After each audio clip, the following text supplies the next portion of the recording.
Здравейте! Днес за първи път снимаме от прекрасния български град Пловдив, града под тепетата. И тъй като това е едно дебютно видео от град Пловдив, сме решили да ви покажем един лаптоп, който е дебютант на българския лаптоп пазар.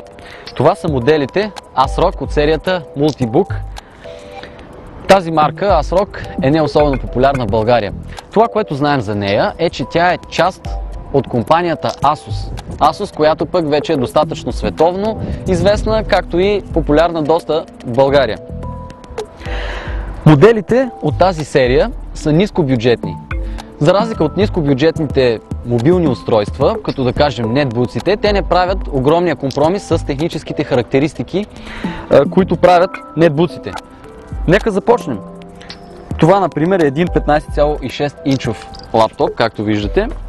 Има резолюция 1366 по 768 HD резолюцията и пълноразмерна клавиатура, която има и своя цифров раздел, както и по-голям Enter бутон, което го прави по-удобен за използване от хората, които са свикнали с по-голям Enter бутон на тяхната клавиатура на настолния си компютър.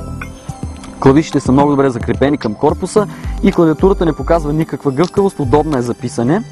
А пък името Multibook идва от там, че всъщност този уж нискобюджетен лаптоп ни предлага един мултитач тракпад, който разпознава няколко вида движения, така че наистина да се очудим от техническите характеристики за цената, на която се предлага този лаптоп. Освен това, той е снабден с DVD записвачка, както и 4 USB порта, 3 от задната страна на лаптопа, още един от другата страна.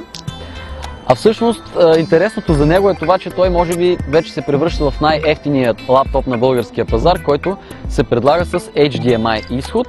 Също така лаптопа има и VGA изход за външен монитор. Освен това, той е снабден с 1,3 мегапикселова веб камера за видеоразговори, както и вграден микрофон, който ще ви позволи да разговаряте със своите близки. Освен това, лаптопът има и задължителната безжична свързаност, Draft N, между другото, което също е много чудващо за лаптоп от този ценови клас. Така че имаме възможност да ви предложим и Ubuntu операционна система, която е безплатна, както вече знаете от нашия информационен портал. Laptop.bg ви предлага тази възможност. Ако искате да притежавате напълно легална и безплатна операционна система, може да го направите, да я получите заедно с един от тези лаптопи. И така, много подходящ за ученици, студенти, хора, които разполагат с нисък бюджет, но пък имат нужда от сравнително добри технически характеристики. Един чудесен вариант. Заповядайте на Laptop.bg и разгледайте нашите предложения.